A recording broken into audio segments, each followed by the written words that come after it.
মনে করেন আমি রাস্তা দিয়ে যাচ্ছি, ফুটপাত দিয়ে অনেকগুলো মোটরসাইকেল যাচ্ছে, আমি যদি এটা ভিডিও ফুটেজ নিয়ে আপনাদের কাছে আসি, আপনারা কি এগুলো মামলা দিতে পারেন?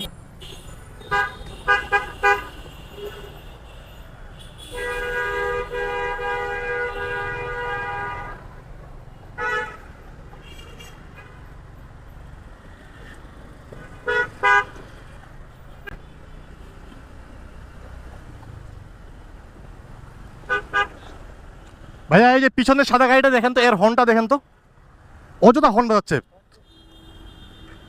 তখন থেকে হর্ন বাজাচ্ছে। মানে কি বলবেন, মানে জ্যাম ভাইয়া, বাজাইতে আছে।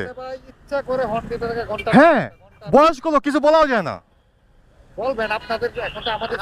আচ্ছা আপনাকে আরেকটা প্রশ্ন করি, মনে করেন আমি রাস্তা দিয়ে যাচ্ছি, ফুটপাত দিয়ে অনেকগুলো মোটরসাইকেল যাচ্ছে, আমি যদি এটা ভিডিও ফুটেজ নিয়ে আপনাদের কাছে আসি, আপনারা কি এগুলো মামলা দিতে পারেন? কথা বলেন না, ঠিক আছে ভাইয়া, কারণ এই রাস্তায় প্রচুর এই কাজটা হয়। বাংলাদেশে যত ধরনের সভ্য আছে ফুটপাতে ওটা সব। হ্যাঁ অবশ্যই। রাস্তা দিছে গাড়ি চলার জন্য, ফুটপাত দিছে মানুষ চলার জন্য, হ্যাঁ। এখানে ওরা উঠে বসে থাকে। এবং এটা হচ্ছে ইদানিং পাঠাও চালকরা এটা করতে খুবই করতেছে না, আমি ওইটাই জানার জন্য ইয়ে করছে। প্রত্যেকদিন এই যে এই সামনে করে। হ্যাঁ আমরা মামলা দেই এদিন 20টা 22টা করে মামলা। না, যদি মনে করেন যে আমি আমার ক্যামেরা অন আছে, মনে করেন যাচ্ছে আমি ফুটেজ পাইছি, ফুটেজ নিয়ে এসে যদি আপনাদের কাছে আসি, আপনারা কি ওগুলো দিয়ে মামলা নিতে পারেন বা ব্যবস্থা নিতে পারেন? ওইভাবে আসলে এখনো পাবলিকের একটা নিয়ম নাই, নিয়ম নাই। কথা বলতে হবে। ও আচ্ছা ভাইয়া, ঠিক আছে, থ্যাংক ইউ।